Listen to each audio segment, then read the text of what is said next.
Welcome to ABC campus. आज हम IS 21 the effects of changes in foreign exchange rate में practice question कर रहे हैं, जिसका टाइटल है एमजीएल लिमिटेड। तो MGL limited was involved in the following transactions in foreign currencies during the year ended December 31, 2018। फिर हमें 4 पार्ट्स दिए हुए हैं जिसके अंदर डिफरेंट ट्रांजैक्शंस बताई हुई हैं। Then we have given exchange rates PKR to 1 unit of foreign currency, जिसमें हमें 4 करेंसीज हैं, रोलेंड्स, दिनार, क्रैम्स और सारल। इनके साथ exchange rates different rates dates पर दिए हुए हैं। अब यहाँ पर यह चीज़ इंपॉर्टेंट है कि जब 1 यूनिट ऑफ फॉरेन करेंसी है तो ये डायरेक्ट कोट है, और अगर हमें किसी भी जगह पर पाक रुपी फाइंड आउट करने होंगे तो हम फॉरेन करेंसी को रेट के साथ मल्टीप्लाई करेंगे, और अगर हमें फॉरेन करेंसी की अमाउंट फाइंड आउट करनी होगी तो PKR को रेट से डिवाइड कर देंगे, तो हमारे पास फॉरेन करेंसी की अमाउंट आ जाएगी। रिक्वायरमेंट ये है कि जर्नल एंट्रीज पास करें for MZA Limited for the above transaction, clearly stating the amount of exchange gain or loss. MZA Limited uses perpetual inventory method। तो कहीं पर भी अगर सेल रिटर्न वगैरह आ रही होगी या इन्वेंट्री से रिलेटेड कोई एडजस्टमेंट आएगी तो हम उसको उसके रेलिवेंट अकाउंट के अंदर रिकॉर्ड करेंगे और कॉस्ट ऑफ सेल्स के साथ उसकी एंट्री को भी शो करेंगे। तो पार्ट वाइज इसके सोल्यूशन की तरफ चलते हैं। We have first part, MZA Limited bought equipment for 130,000 dinar on March 4, 2018 and paid for on August 25, 2018 in PKR। सो इसमें जो हमारे पास रेलिवेंट करेंसी के रेट्स हैं वो दिनार के हैं, इनको फोकस करते हैं और जर्नल एंट्रीज का फॉर्मेट बना लेते हैं। No first issue is on 4 March 2018, तो ये हमारी फर्स्ट डेट है। जो हमारे पास फॉरेन करेंसी है वो गिवन है 130,000 दिनार, और इस दिन का रेलिवेंट रेट 180 है। तो 130,000 दिनार इंटू 180 हमारे पास पाक रुपये में 23.4 मिलियन की अमाउंट आ जाती है। तो हमने एक इक्विपमेंट परचेज किया है तो इसकी एंट्री होनी चाहिए equipment debit and payables credit. फिर हमने इसकी जो पेमेंट की है वो अगस्त 25 को की है, और अगस्त 25 को जो रेट है दैट इज 230।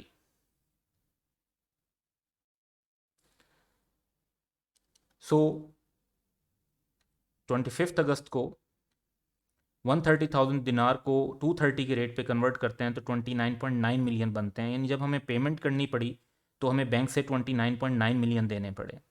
जो हमने पेबल रिकॉर्ड किया हुआ था वो 23.4 मिलियन का रिकॉर्ड किया हुआ था, तो ज़्यादा पैसे हमें देने पड़े, तो it was exchange loss for us, जो कि हम प्रॉफिट और लॉस के अंदर रिकॉर्ड कर देंगे।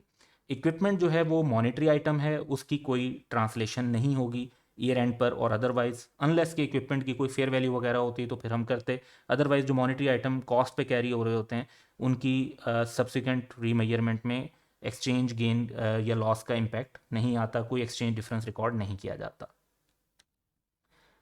पार्ट बी की तरफ चलते हैं। On Feb 27, 2018, MZA Limited sold goods which had cost PKR 7 million for PKR 8.5 million to a company whose currency was CRAMS. The proceeds were received on 25th May 2018 in CRAMS। तो relevant currency जो यहाँ पर है वो CRAMS के साथ हमारा rate है, और हमारी जो पहली ट्रांजेक्शन है वो Feb 27 को हो रही है। हमने गुड सेल की हैं 8.5 मिलियन की, तो हमें ऑलरेडी PKR के अंदर डाटा दिया हुआ है, तो इसका मतलब है कि हम इसको सिंपली जर्नल एंट्रीज का फॉर्मेट बनाएंगे और 27 फेब को हम रिसीवेबल डेबिट और सेल्स क्रेडिट कर सकते हैं 8.5 मिलियन से। बट यहाँ पर हमारे लिए आसानी रहेगी आगे कि अगर हमें फॉरेन करेंसी में ये अमाउंट पता चल जाए, तो क्योंकि रेट इस दिन का 20 है तो हम पाक रुपी को रेट से डिवाइड करके फॉरेन करेंसी डिटरमिन कर सकते हैं, एंड दैट इज़ 425,000 क्रैम्स। ये एंट्री पास करने के लिए अमाउंट ज़रूरी नहीं थी, लेकिन आगे यही जो क्रैम्स में वैल्यू है वो हमारे काम आएगी। अब क्योंकि entity perpetual inventory method use करती है तो सेल्स के साथ साथ हमें इन्वेंट्री को भी अपडेट करना होगा, तो सेल्स की वजह से इन्वेंट्री हमारे पास से चली जाती है, तो इन्वेंट्री क्रेडिट हो जाएगी and cost of sales debit हो जाएगी। तो cost of sales debit and inventory credit, ये एंट्री कॉस्ट से पास की जाएगी जो हमें गिवन है। अब 25 मई को पेमेंट हो रही है, रिसीट हो रही है, और 25 मई को जो रेट है दैट इज 19।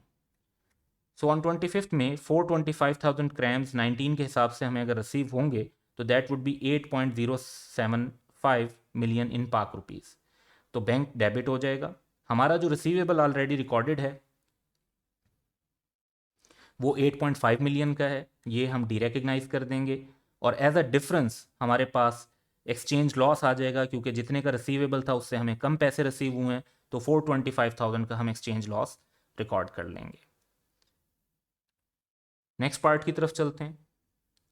पार्ट सी है कि on September 2, 2018 MZA Limited sold goods which cost PKR 5 million for PKR 7499980 to a company whose currency was Sarils. The amount was outstanding at December 31, 2018, but the proceeds were received in Sarils on Feb 7, 2019 when the exchange rate was Saril 1 is equal to PKR 27. The director of MZA Limited approved the final accounts on March 28, 2019. So, ये जो year and के बाद rate change हुआ है, अगर इस पर IS-10 की इम्प्लीकेशन आप लें तो वो तो कोई फ़र्क नहीं पड़ता, उन्होंने अकाउंट्स कब अप्रूव किए हैं ये तो इरेलीवेंट पॉइंट है। और क्वेश्चन में डेट नहीं लिखी हुई रिक्वायरमेंट के अंदर, तो वैसे तो अगर हम सिर्फ 31 दिसंबर तक जाएं तो हमें जो पेमेंट की जो रिसीट हमें हुई है उसकी एंट्री रिकॉर्ड करने की ज़रूरत नहीं है, लेकिन हम उससे अगले स्टेप पे भी चले जाएंगे जस्ट टू रिफ्लेक्ट के वो एडजस्टिंग इवेंट नहीं है। यहाँ पर जो हमारे पास रेलिवेंट करेंसी है दैट इज सेरिल, तो फॉर्मेट बना लेते हैं जर्नल एंट्रीज का। तो सबसे पहले तो September 2 को ट्रांजैक्शन हो रही है जो कि पाक रुपी में 74,999,80 की हम सेल कर रहे हैं। So 2 September receivable debit and sales या रेवेन्यू क्रेडिट। अब यहाँ पर हम इससे अगर फॉरेन करेंसी डिटरमिन करना चाहें तो कर सकते हैं। हमारे पास 2 September का रेट गिवन है, एंट्री तो हमारी पास हो चुकी है, लेकिन अगर हम फॉरेन करेंसी में डिटरमिन करते हैं तो 29 से डिवाइड करेंगे पाक रुपी को, तो हमारे पास फॉरेन करेंसी 258620 सैरल्स की अमाउंट आ जाती है। क्योंकि परपेचुअल इन्वेंट्री मेथड है तो कॉस्ट भी गिवन है, तो सेम डेट पर हम इन्वेंट्री की अपडेशन भी कर देंगे और cost of sales debit inventory credit 5 million की जो कॉस्ट गिवन है उससे हो जाएगी। तो इससे सेल्स और कॉस्ट ऑफ सेल्स की डिफरेंस है, फिर प्रॉफिट भी कैलकुलेट हो जाएगा। अब ईयर एंड की बात आती है तो ईयर एंड पर हमारा जो मॉनेटरी आइटम है दैट इज रिसीवेबल। सो इस आइटम की ईयर एंड पर ये क्योंकि मॉनेटरी आइटम है तो इसे क्लोजिंग रेट पे ट्रांसलेट करना है। क्लोजिंग रेट हमारे पास क्वेश्चन में गिवन है 28, तो रिसीवेबल को क्लोजिंग रेट पर लेकर जाएंगे ईयर एंड पे। क्लोजिंग रेट पर रिसीवेबल की वैल्यू बन रही है 7241,360। सो यहाँ पर हम ये नोट कर रहे हैं कि रिसीवेबल की वैल्यू में कमी आ रही है। कितने से कमी आ रही है? 258620 से। तो ये एक्सचेंज लॉस प्रॉफिट और लॉस में रिकॉर्ड हो जाएगा और रिसीवेबल को हम कम कर देंगे। अब अगर आप 31 दिसंबर तक के अकाउंट्स बना रहे हैं तो यहाँ पर आपका सोल्यूशन कंप्लीट हो जाता है, आपको फर्दर कोई एडजस्टमेंट करने की ज़रूरत नहीं है। ईयर एंड के बाद जो पेमेंट हो रही है और उस पर जो एक्सचेंज गेन और लॉस आ रहा है वो नेक्स्ट ईयर का इशू है, वो ईयर एंड पे कंडीशन एग्जिस्ट नहीं करती थी और आपको 31 दिसंबर 2018 के अकाउंट्स में उनका इफेक्ट लेने की ज़रूरत नहीं है। बट लेट्स से कि हम पेमेंट को भी अगर रिकॉर्ड करना चाहते हैं, जो हमें पैसे रिसीव हो रहे हैं तो वो हो रहे हैं Feb 7, 2019 को, और उस दिन एक्सचेंज रेट है 27। सो ये नेक्स्ट ईयर में रिकॉर्ड होगा, it is not an adjusting event. तो जो पैसे हमें रिसीव हो रहे हैं दैट वुड बी 6982740, तो जो हमने पहले रिसीवेबल अभी रिकॉर्ड किए क्लोजिंग पर उससे भी कम हो रहे हैं। तो फर्स्ट ऑफ ऑल पैसे जो रिसीव हुए 6982740 वो हम बैंक में डेबिट कर लेंगे। रिसीवेबल जो है हमारा वो ज़्यादा था, जो डिफरेंस है वो एक्सचेंज लॉस के तौर पे हम रिकॉर्ड कर देंगे 258620 का। तो ये हमारी ईयर एंड के बाद तक की भी एंट्रीज को अगर इनकॉर्पोरेट कर लें तो वो डेवलप हो जाती हैं। अब पार्ट डी की तरफ चलते हैं। MZA Limited borrowed 426,000 Rolands on May 25, 2018 and is repayable in 2 years time। तो हमने एक लोन लिया है और वो अभी तक पे नहीं हुआ होगा क्योंकि वो 2 साल के बाद पे होना है। तो इसमें जो रेलिवेंट करेंसी है वो है रॉलेंड्स की, उसके रेट्स हमारे पास हैं। जर्नल एंट्रीज का फॉर्मेट बना लेते हैं। फर्स्ट ट्रांजैक्शन हमने May 25, 2018 को रिकॉर्ड करनी है। रॉलेंड्स में 426,000 और इस डेट को रेट है 40। तो 25 मई 2018 426,000 रोलैंड्स इंटू 40 7.04 मिलियन बनते हैं। तो इतने से हमें पैसे रिसीव होंगे और लोन पेएबल की लाइबिलिटी जो है हम रिकॉर्ड कर लेंगे। तो bank debit and loan payable credit. अब इसमें से जो लोन पेएबल की अमाउंट है ये हमारा मॉनेटरी आइटम है। तो इस मॉनेटरी आइटम को जो है हमने ईयर एंड पे क्लोजिंग रेट पे ट्रांसलेट करना होता है। क्लोजिंग रेट भी गिवन है 42। तो 426,000 इंटू 42 17.892 मिलियन हमारे पास आ जाएगा। तो क्लियरली हमारी जो लोन की लाइबिलिटी है वो रेट के चेंज की वजह से बढ़ रही है। सो जब लोन की लाइबिलिटी बढ़ जाएगी तो लॉस होगा, हमें लॉस को डेबिट कर लेंगे और लोन को क्रेडिट कर देंगे।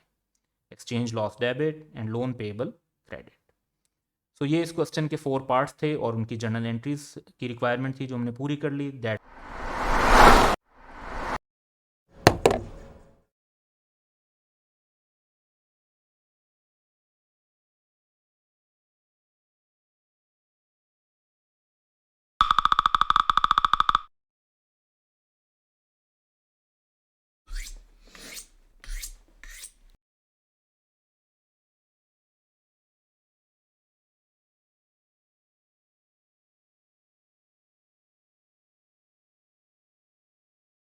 Welcome to ABC campus. आज हम IAS 21 the effects of changes in foreign exchange rate में प्रैक्टिस क्वेश्चन कर रहे हैं जिसका टाइटल है तब्रेज़ लिमिटेड। 6 मार्क्स का ये क्वेश्चन है। तो क्वेश्चन का डाटा है कि Tabrez limited having operations in Lahore purchase machinery from Schneider PLC for 200,000 euros on 31st May 2019 when the exchange rate was 150 euro per euro. TL also sells goods to UK buyer for 150,000 euro on 30th September 2019 when the exchange rate was 155 rupees per euro. At the TL's year end of 31st December 2019, both amounts are still outstanding and have not been paid. The closing exchange rate was rupees 162 euro 1. So basically एक receivable record होगा, एक payable record होगा और दोनों में payment और seat नहीं हुई तो अनसेटल्ड अमाउंट्स हैं तो उनको भी हम रिकॉर्ड कर लेंगे। तो जर्नल एंट्रीज की रिक्वायरमेंट है तो फॉर्मेट बना लेते हैं।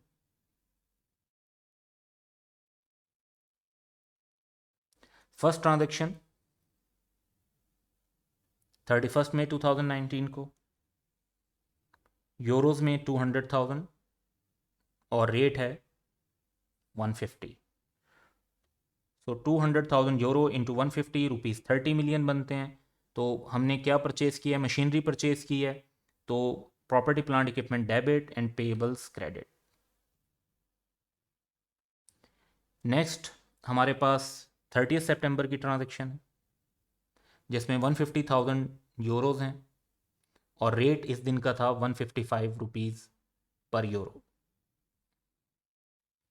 तो 30 सितंबर को 150,000 यूरो इंटू 155 23.25 मिलियन पाक रुपी बनते हैं। तो जब आपने गुड्स सेल की हैं या एक्सपोर्ट की हैं तो receivable debit and revenue credit. अब ये तो टिपिकल हमारी ट्रांजैक्शंस रिकॉर्ड हो गई। इनमें फिर जो हमारे पास पेएबल की पेमेंट नहीं हुई, रिसीवेबल की रिसीट नहीं हुई, ईयर एंड आ जाता है और ईयर एंड पर ये अमाउंट्स अभी तक आउटस्टैंडिंग हैं। क्लोजिंग एक्सचेंज रेट 160 है। प्रॉपर्टी प्लांट इक्विपमेंट जो है इसकी तो ट्रांसलेशन की ज़रूरत नहीं है क्योंकि ये नॉन मॉनेटरी आइटम है और ये कॉस्ट पे कैरी हो रहा है, किसी फेयर वैल्यू का जिक्र नहीं है। रेवेन्यू भी प्रॉफिट और लॉस का आइटम है तो it is not a monetary item. Payable और रिसीवेबल हैं जो कि मॉनेटरी आइटम्स हैं।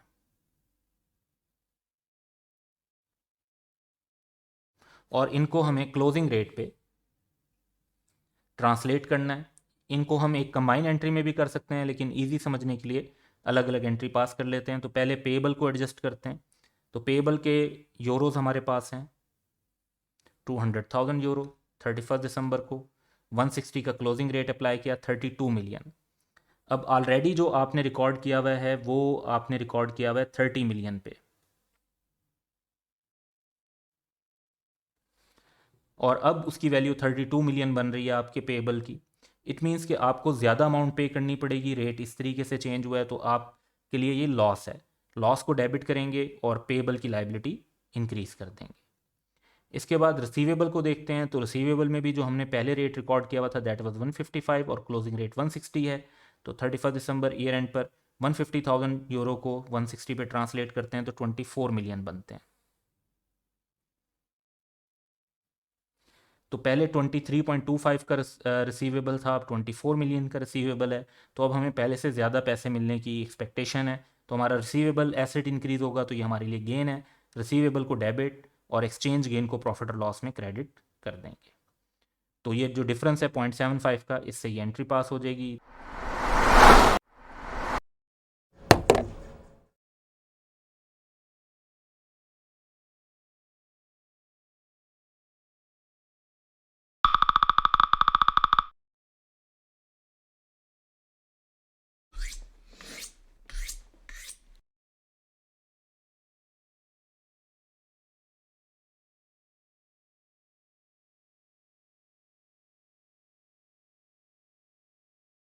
Welcome to ABC campus. आज हम IS 21 the effects of changes in foreign exchange rate में प्रैक्टिस क्वेश्चन कर रहे हैं, जिसका टाइटल है बिलाल लिमिटेड। क्वेश्चन है कि on 1 January 2020 an American bank transfers $1 million to a local company in Pakistan, Bilal limited, in return for a promise to pay fixed interest of 8% per year for 2 years due at the end of each year of the loan period, जो कि 31 दिसंबर है, and a payment of $1 million at the end of the above 2 year period. So basically $1 million का loan ले रहे हैं, 8% दोनों साल में इंटरेस्ट देंगे और 2 years के बाद ओरिजिनल अमाउंट भी पे कर देंगे। At the inception of the loan, 8% is the market rate for similar 2 year fixed interest denominated loans. BL's functional currency is also PKR. Effective interest rate is also 8%. So every rate is 8%. It means कि हमें कोई extra calculations करने की या amortise cost schedule बनाने की ज़रूरत नहीं है। Exchange rates over the loan are, जब 1 जनवरी 2020 को हमने लोन लिया है तो तब रेट 150 का है। Average exchange rate during the year 155.5 दिया हुआ है और क्लोजिंग पे 151। फिर 2021 का एवरेज 151.75 है और क्लोजिंग 152.5 है। तो इसकी जर्नल एंट्रीज पास करनी है। एक इस क्वेश्चन को करने के दो टेक्निक्स हैं। एक ये है कि अगर हम इंटरेस्ट को क्लोजिंग रेट पे रिकॉर्ड करें तो हमारी एंट्रीज बहुत स्ट्रेट फॉरवर्ड हो जाएंगी, और दूसरा है कि हम जो इंटरेस्ट एक्सपेंस है उसको एवरेज रेट पे रिकॉर्ड करें, क्योंकि हम कहें कि जी वो थ्रू आउट द पीरियड हमारा एक ऐसा एक्सपेंस है जो इनकर हो रहा होता है। तो एंट्री स्लाइटली टेक्निकल हो जाएंगी। तो हम थोड़ा सा कम्प्लेक्स सोल्यूशन की तरफ चलेंगे और इस वीडियो के अंदर हम एवरेज रेट को यूज़ करते हुए इंटरेस्ट एक्सपेंस को रिकॉर्ड करेंगे और क्लोजिंग रेट वाला जो कॉन्सेप्ट है वो साथ के साथ आपको जस्ट डिस्क्राइब कर देंगे। इसमें 2 साल हैं, 2020 एंड 2021। पहले 2020 की एंट्रीज की तरफ चलते हैं। तो सबसे पहले हम एक जर्नल एंट्रीज का फॉर्मेट बना लेते हैं।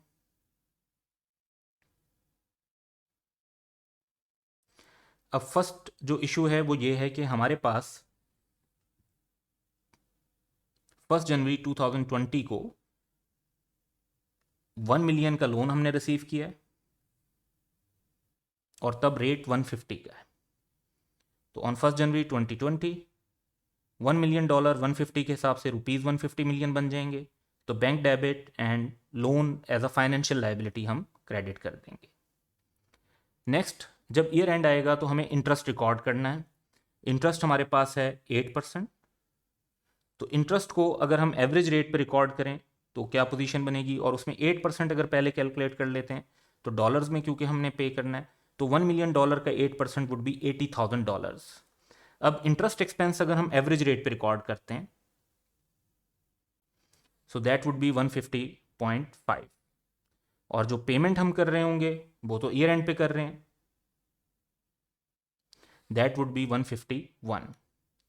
तो इंटरेस्ट एक्सपेंस एवरेज रेट पे रिकॉर्ड किया, 12.04 मिलियन पाक रुपी बन गए, और बैंक से जो हमने पेमेंट की वो तो क्लोजिंग रेट पर की है, तो दैट वुड बी 12.08 मिलियन, और जो डिफरेंस है वो हम एक्सचेंज लॉस के तौर पर रिकॉर्ड कर देंगे। तो आप इसे बैलेंसिंग फिगर भी ले सकते हैं, या 0.5 रुपी पर डॉलर का फ़र्क है, तो $80,000 इंटू 0.5 रुपी से मल्टीप्लाई कर दें तो 0.04 मिलियन आ जाएगा। इस एंट्री को अगर आप स्ट्रेट फॉरवर्ड करना चाहते हैं तो उसका एक तरीका ये था कि आप इंटरेस्ट एक्सपेंस को भी क्लोजिंग रेट पे रिकॉर्ड कर लेते, तो इंटरेस्ट एक्सपेंस डेबिट और बैंक क्रेडिट हो जाता। इस तरह हम एक्सचेंज लॉस की सेपरेट फिगर कैलकुलेट ना करते। लेकिन IAS 21 में याद रखना है कि इस पर कोई स्पेसिफिक गाइडेंस नहीं है कि हमें क्लोजिंग रेट यूज़ करना चाहिए इंटरेस्ट के लिए या एवरेज रेट यूज़ करना चाहिए। तो दोनों से यूज़ करके जो प्रॉफिट और लॉस पर इम्पैक्ट होता है इवन लाइन आइटम वाइज वो प्रेजेंटेशन वाइज सेम रहता है, बट यहाँ पर हम एवरेज रेट यूज़ कर रहे हैं, ताकि ये कॉन्सेप्ट अगर किसी जगह पर आप देखें तो इसको भी ईजिली अंडरस्टैंड कर सकें। इसके बाद जो हमारा मेन लोन है वो भी एक मॉनेटरी आइटम है, और मॉनेटरी आइटम को क्लोजिंग रेट पे ट्रांसलेट करना होता है। वंस अगेन हमारे पास जो क्लोजिंग रेट है दैट इज़ 151। तो हम 31 दिसंबर को $1 मिलियन को जब क्लोजिंग रेट पे ट्रांसलेट करते हैं तो that would B 151 million. Already loan हमने 150 मिलियन पे रिकॉर्ड किया हुआ है, क्लोजिंग रेट पर उसकी वैल्यू 151 मिलियन बन रही है। तो 1 मिलियन से हम अपनी फाइनेंशियल लाइबिलिटी को बढ़ा देंगे, और लाइबिलिटी बढ़ने की वजह से एक्सचेंज लॉस को प्रॉफिट और लॉस में एक्सपेंस बना देंगे। तो एक्सचेंज लॉस प्रॉफिट और लॉस में एक्सपेंस बन जाएगा और हमारी लाइबिलिटी 1 मिलियन से इंक्रीज हो जाएगी। तो 2020 की ये एंट्रीज थी। अब नेक्स्ट ईयर की तरफ चलते हैं। तो नेक्स्ट ईयर की तरफ जब चलते हैं तो सबसे पहले वंस अगेन हमें इंटरेस्ट रिकॉर्ड करना है, और 31 दिसंबर को जो हमारे पास क्लोजिंग रेट है वो 151 है, 152.5 है, और जो एवरेज रेट है इस साल का वो 151.75 है। सबसे पहले तो हमें इंटरेस्ट कैलकुलेट करना है कि इन डॉलर हमारा इंटरेस्ट कितना बनता है 8% के हिसाब से। तो 31 दिसंबर को हम देखते हैं कि that would B 1 million into 8%, 80,000। अब क्योंकि आपका लास्ट ईयर में $80,000 का ही इंटरेस्ट बना था, $80,000 ही आपने पे कर दिए थे, तो लोन की ओवरऑल अमाउंट के अंदर कोई फ़र्क नहीं आया। तो इसलिए 1 मिलियन पर ही 8% हम कैलकुलेट कर रहे हैं। अब इंटरेस्ट एक्सपेंस को अगर हम एवरेज पर अप्लाई करते हैं 151.75 पर, तो $80,000 into 151.75 that would B 12.14 million in पाक रुपीज़।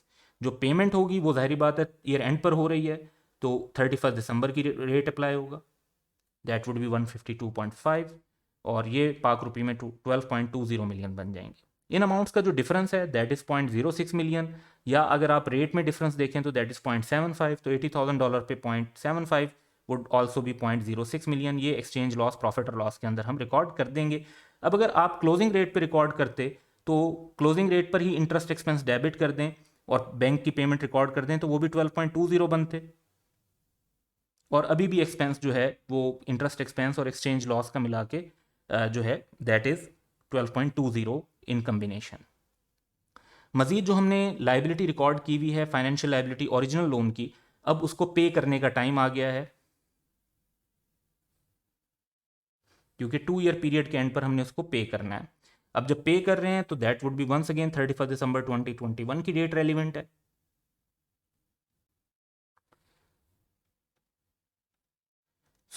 हमें 152.5 मिलियन पे करने हैं।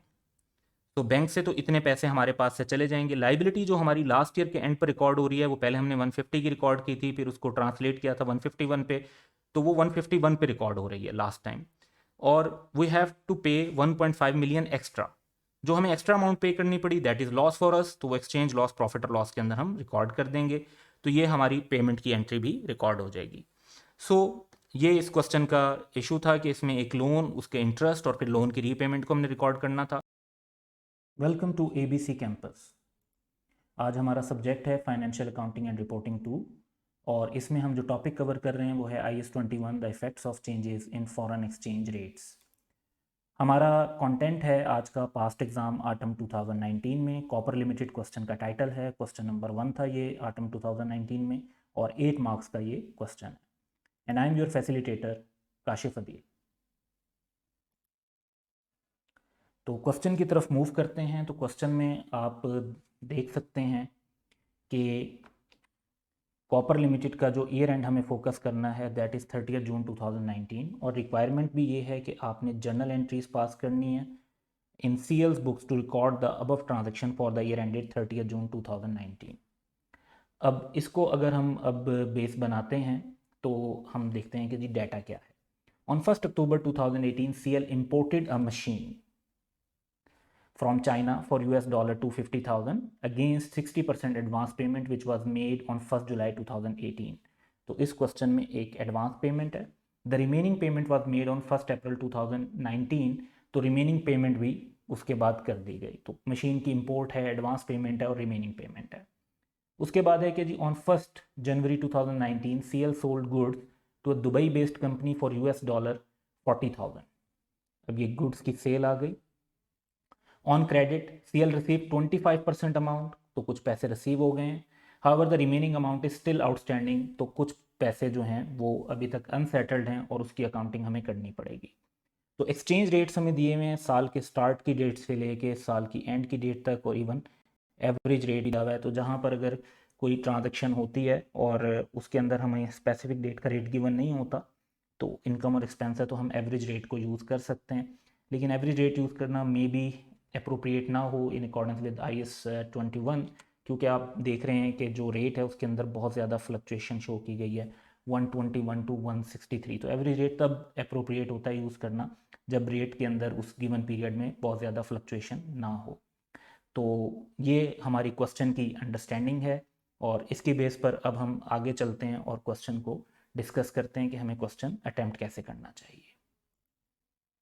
तो हमारे सामने क्वेश्चन है और हमें आंसर में जर्नल एंट्रीज बनानी है। तो आसान हमारे लिए ये रहेगा कि हम दोनों ट्रांजैक्शंस को सेपरेटली डील करें और वन बाय वन हम हर ट्रांजैक्शन को जो है वो कवर कर रहे होंगे।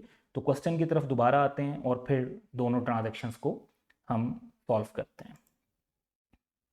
तो सबसे पहले हमें इस क्वेश्चन में जो फर्स्ट ट्रांजैक्शन है जब उसको फोकस करेंगे तो हमारे सामने 3 डेट्स हैं, एक 1 अक्टूबर 2018, एक 1 जुलाई 2018 और एक 1 अप्रैल 2019।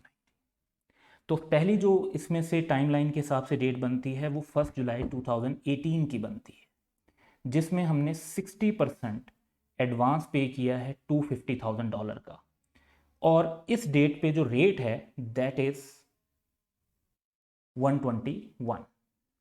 तो सबसे पहले हमें इस एडवांस को रिकॉर्ड करना है। तो इस एडवांस को रिकॉर्ड करने के लिए हम अपनी फर्स्ट ट्रांजैक्शन की तरफ चलते हैं। तो हमें आंसर में हमेशा जब डेट्स हमारे पास अवेलेबल हों तो मेंशन करनी चाहिए।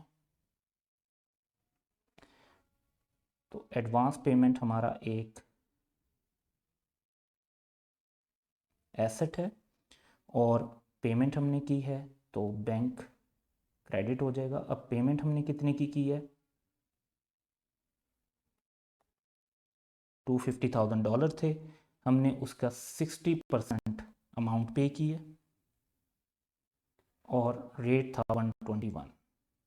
तो ये हमारे पास जो पैसे बन जाते हैं दैट इज़ 18150,000। तो क्वेश्चन में रिक्वायरमेंट के मुताबिक 1 जुलाई 2018 को हमने अपनी फर्स्ट ट्रांजैक्शन रिकॉर्ड कर दी। अब दोबारा क्वेश्चन की तरफ चलते हैं। तो सेकंड जो डेट हमें इस सारे प्रोसेस में नज़र आ रही है वो आ रही है 1 अक्टूबर 2018 की, और 1 अक्टूबर 2018 को हमने मशीन को इंपोर्ट कर लिया, यानी मशीन हमें रिसीव हो गई है। 1 अक्टूबर 2018 को जो रेट है वो 124 का है, और हमें इस 124 के रेट को अब कंसीडर करना है। So let's move to answer again. तो यहाँ पर अब हम 1 अक्टूबर 2018 को इनकॉर्पोरेट करेंगे। तो सबसे पहले तो जी हमारे पास एक मशीन आ रही है, let's call it property plant equipment, और you can say it machinery. Next हमारी एडवांस पेमेंट यहाँ पर एडजस्ट हो जाएगी।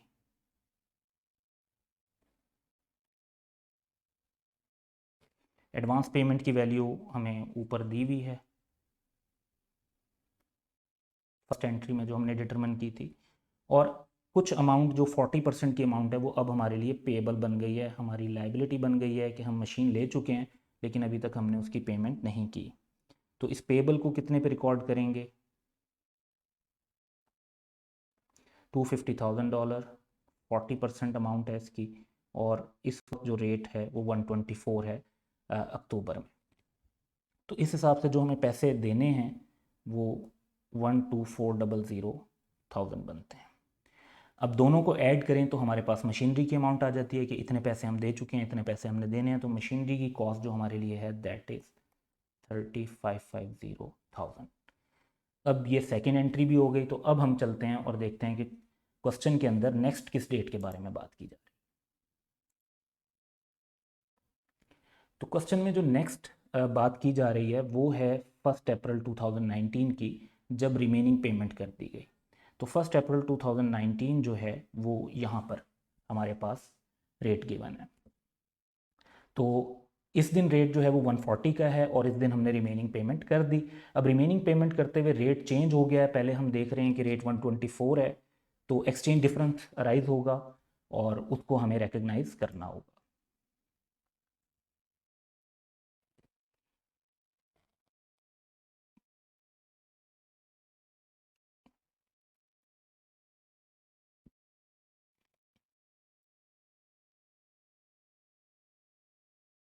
तो पेएबल जी आपका ख़त्म हो जाएगा जब आपने पेमेंट कर दी।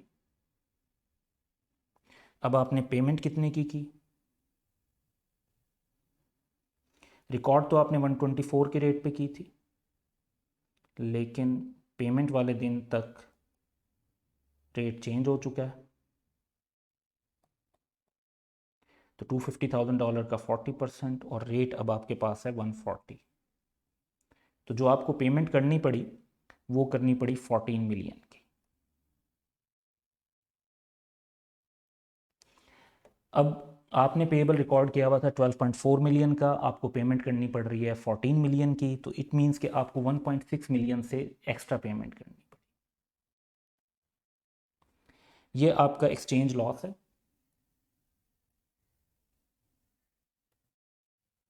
जो आप प्रॉफिट और लॉस में रिकॉर्ड करेंगे।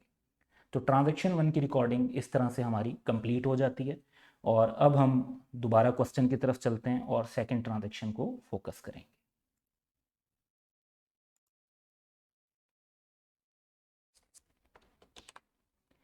So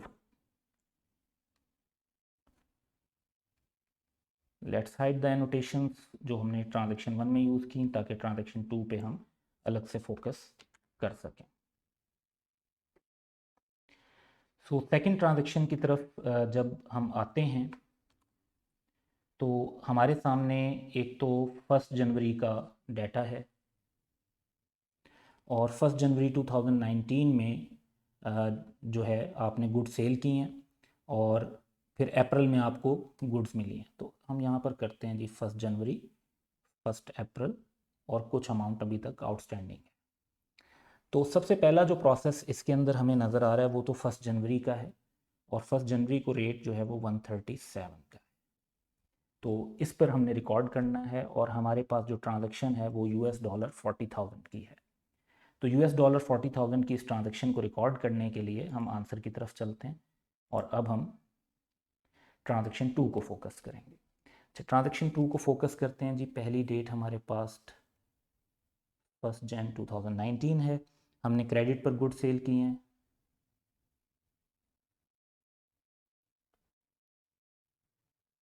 trade receivables debit, sales या रेवेन्यू आप क्रेडिट कर देंगे। कितने से क्रेडिट करना चाहिए जी आपको? $40,000 हैं। रेट 1 जनवरी को 137 है, तो उसके हिसाब से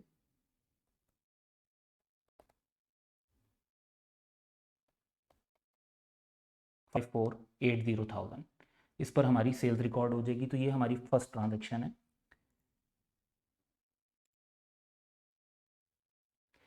अब हम आते हैं और देखते हैं कि जी हमारी सेकंड ट्रांजैक्शन कब है। सेकंड ट्रांजैक्शन है जी हमारी 1 अप्रैल 2019 को, जिसमें हमने 20% अमाउंट जो है वो रिसीव की। इस दिन रेट हमें नज़र आ रहा है कि वो 140 है। तो अब इस दिन 25% जब अमाउंट रिसीव हो गई तो उसको रिकॉर्ड किया जाएगा।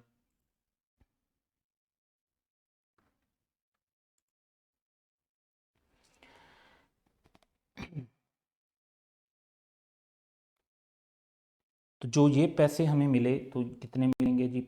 एक तो पैसे रिसीव हो गए। कितने पैसे रिसीव हुए? $40,000 का 25% अमाउंट और रेट इस दिन जो है वो 140 का चल रहा है। तो इट मीन्स कि हमने जो पैसे रिसीव किए वो हैं 1.4 मिलियन। अच्छा, ट्रेड रिसीवेबल हमारा कितने से ख़त्म हुआ? तो ट्रेड रिसीवेबल हमने रिकॉर्ड किया हुआ है 5480,000 का इन रुपीज़। और उसमें से 25% रिकवर हो गया, तो 25% रिसीवेबल को ख़त्म कर देंगे। 25% रिसीवेबल हमारा बनता है जी 1370,000। सो यहाँ पर वंस अगेन एक डिफरेंस आ रहा है। ये जो डिफरेंस आ रहा है ये क्रेडिट साइड पर आ रहा है 30,000 का। तो हमारा रिसीवेबल कम था, 1370 पे रिकॉर्ड था, लेकिन क्योंकि रेट बढ़ गया तो हमें जो पैसे मिले वो ज़्यादा मिले। जब पैसे हमें ज़्यादा मिले तो ये हमारे लिए एक्सचेंज गेन है। ये एक्सचेंज गेन भी प्रॉफिट और लॉस में रिकॉर्ड।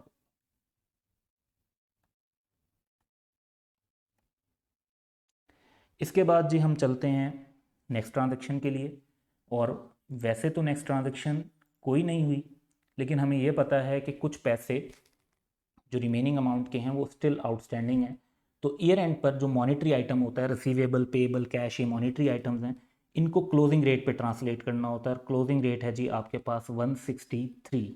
तो हमने जो रिमेनिंग पैसे हैं उनको 163 पर शिफ्ट करना है, जबकि वो ऑलरेडी जो रिकॉर्डेड हैं वो 137 पे रिकॉर्डेड है।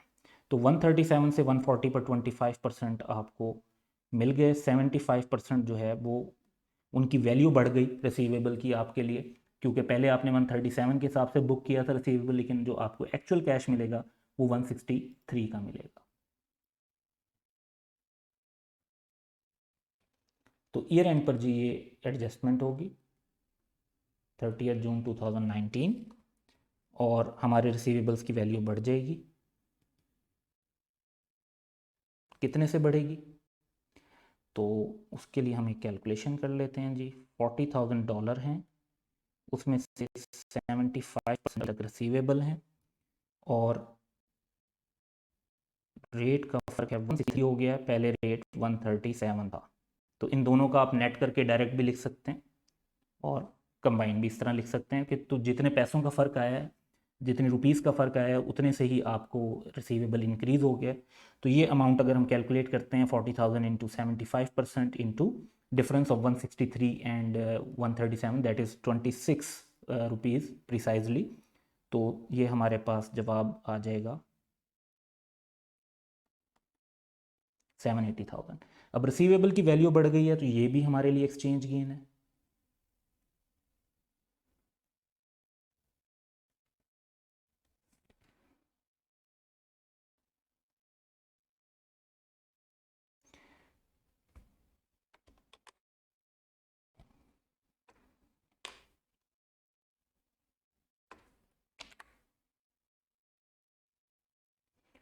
तो 780,000 से हमने इसको भी रिकॉर्ड कर लिया।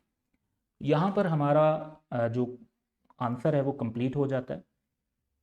तो वंस अगेन हम ज़रा रिव्यू करते हैं कि जी हमारे क्वेश्चन में 2 ट्रांजैक्शंस थी और उसके बाद हमने ट्रांजैक्शन नंबर 1 को रिकॉर्ड किया, जिसमें हमने पहले एडवांस पेमेंट रिकॉर्ड की, फिर मशीन की जब रिसीव हुई तो मशीन को रिकग्नाइज़ किया और एडवांस पेमेंट को ख़त्म करने के साथ पेबल रिकग्नाइज़ किया। बाद में जब पेबल की पेमेंट हुई तो उस पर जो डिफरेंस राइज हुआ वो एक्सचेंज लॉस के तौर पर रिकॉर्ड किया गया। इसी तरह जो सेकेंड ट्रांजेक्शन है, उस सेकेंड ट्रांजेक्शन के अंदर हमने ट्रेड रिसीवेबल्स को रिकॉर्ड किया सेल्स के साथ, क्योंकि क्रेडिट पर सेल्स की थी। जब 25% अमाउंट रिसीव हो गई तो जो डिफरेंस था वो एक्सचेंज गेन के तौर पर रिकॉर्ड हुआ, और जो पैसे अभी तक रिसीव नहीं भी हुए थे वो क्योंकि मॉनेटरी आइटम है तो उनको हमने क्लोजिंग रेट पे रीस्टेट किया और उससे जो गेन राइज हुआ उसको भी हमने प्रॉफिट और लॉस में रिकॉर्ड किया। अब जो मेन थीम है किसी भी इस तरह के क्वेश्चन को करने का वो ये है कि आपने टाइमलाइन को अंडरस्टैंड करना है।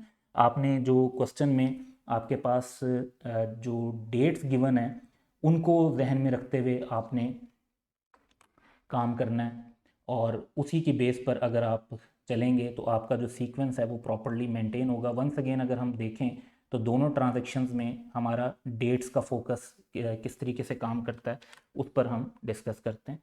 तो सबसे पहले आपने क्योंकि एडवांस पेमेंट की थी तो ये पहली ट्रांजैक्शन आपने रिकॉर्ड की। उसके बाद आपने 1 अक्टूबर को एडवांस पेमेंट की थी तो ये सेकेंड ट्रांजैक्शन रिकॉर्ड की, और 1 अप्रैल को आपने रिमेनिंग पेमेंट की तो ये थर्ड ट्रांजैक्शन रिकॉर्ड। इसी तरह सेकंड के अंदर जब आप आते हैं तो 1 जनवरी को आपने गुड सेल की, पहली ट्रांजैक्शन रिकॉर्ड हुई। 1 अप्रैल को 25% रिसीट हो गई, सेकंड ट्रांजैक्शन रिकॉर्ड हुई, और जो आउटस्टैंडिंग पैसे थे ईयर एंड पे वो थर्ड ट्रांजैक्शन के तौर पर रिकॉर्ड हुए। तो दोनों ट्रांजैक्शंस के 3 अलग अलग उसके अंदर ट्रांजैक्शंस थी जिनको हमने सेपरेटली डिफरेंट टाइम पर रिकग्नाइज़ करना था। और फोकस ये है कि जो चीज़ पहले अकर हुई है उसको पहले रिकॉर्ड करना चाहिए और जो इवेंट बाद में अकर हो रहा है उसको बाद में रिकॉर्ड करना चाहिए. So keeping that in mind, let's conclude our discussion today. So that's all for today. Have a good time.